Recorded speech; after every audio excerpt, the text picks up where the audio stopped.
My name is Edna Aden Ismail. I'm a nurse and a midwife by profession, and I'm from the former British Somaliland Protectorate. I'm someone who has grown up in a family where I had a very dedicated father, somebody who was very responsible and had a lot of compassion for the people he was looking after. He was someone who is known as the father of healthcare in my country, who practically was a father to everybody. The most senior Somali medical health professional in my country, Somaliland, British Somaliland Protectorate. And very often he would be left in charge of a regional hospital, very often understaffed, under-resourced. And having been to school myself, having been sent to school in neighboring Djibouti, because there were no schools for girls in my country, Somaliland, I would come home for the summer holidays.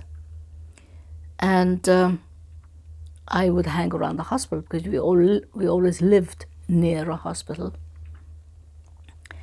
I admired what my father was doing, and I saw how busy he was and how early he would go to work, how late he would come home. And because I wanted to prove to all the people who thought that sending me to school was not a good thing, that nothing good would come of it, I somehow became an unofficial role model for educated girls, or tried to prove to everybody that education was not going to do all the damage to me and dishonor my family as some had predicted it would. Everything starts with education. And if I had not been given that opportunity to learn to read and write and to decipher the mystery of the alphabet, that taught me to read and write and speak and travel and become trained abroad, without education, I would not have been able to do what I'm doing today. And I try to encourage families and open opportunities to girls and boys, young people who wish to learn and better themselves. I was privileged to have been sent to England in 1954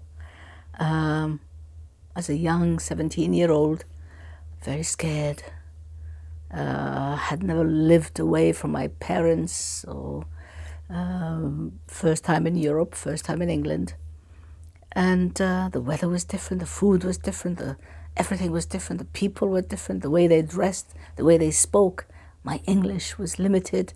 French had been my first foreign language. So it was a time of learning, of catching up. What was then the Borough Polytechnic, which is now the University, London University of the South Bank, was a great institution. It shaped me. It gave me that foundation upon which I was able to build my life and my career upon. And what I learned most, and something which has served me well, is a sense of discipline, the sense of doing things the right way, the sense of doing things, as responsibly as possible.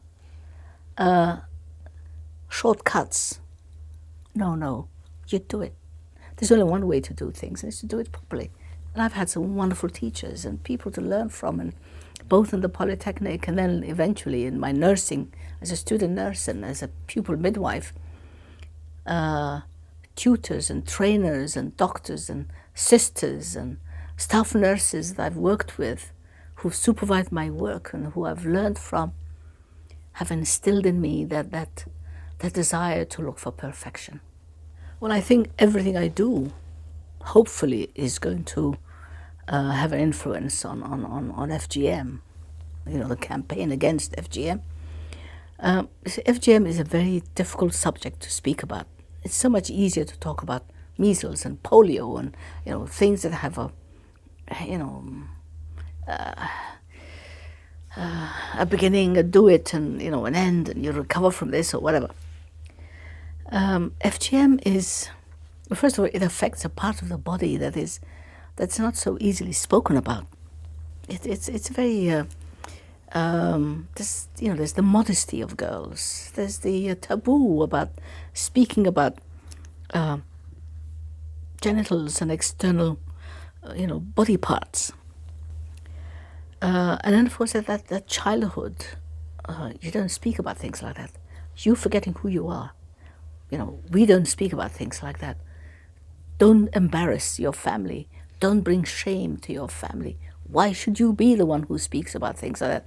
So you are made to contain your emotions.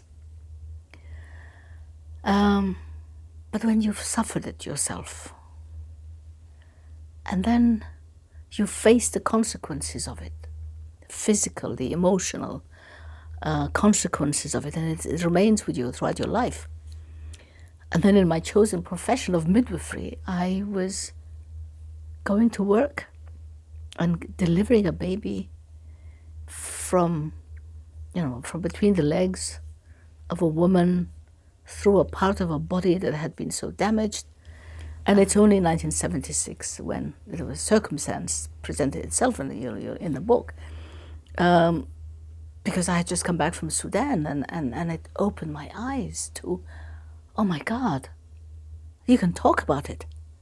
You can put pictures up on a wall, on a PowerPoint, to describe anatomical changes. You can talk to an audience of men and women. You can talk about it. And it was the first time I had heard a public debate describing all the things that I felt and all the revulsion that I felt. Others were feeling it. So that's how, when the opportunity presented itself, I thought, this is a time when I've got to say something. And I hope the book and those who read it, and my staff and my trainees and my students, will all become advocates to the campaign against female genital mutilation, because it has no place in this day and age. There are many, many, many things I'm proud of.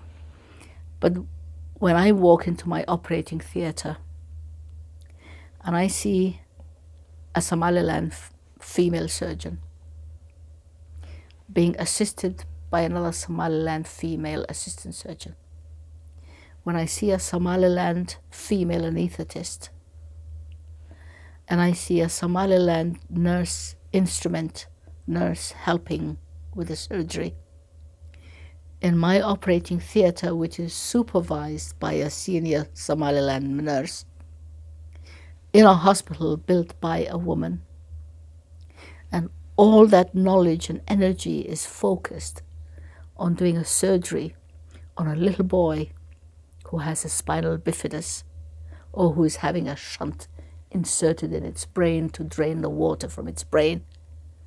I said, thank God. That makes me the proudest. In a country where education for women was at one time denied, that 5 or 6 professional women around that little table, keeping that child alive, operating on that child, doing a very delicate surgery, very specialized, delicate surgery in an operating theatre in Somaliland. That's something to be proud of. And I say, whatever I've lost, this makes it, this is why I've done it.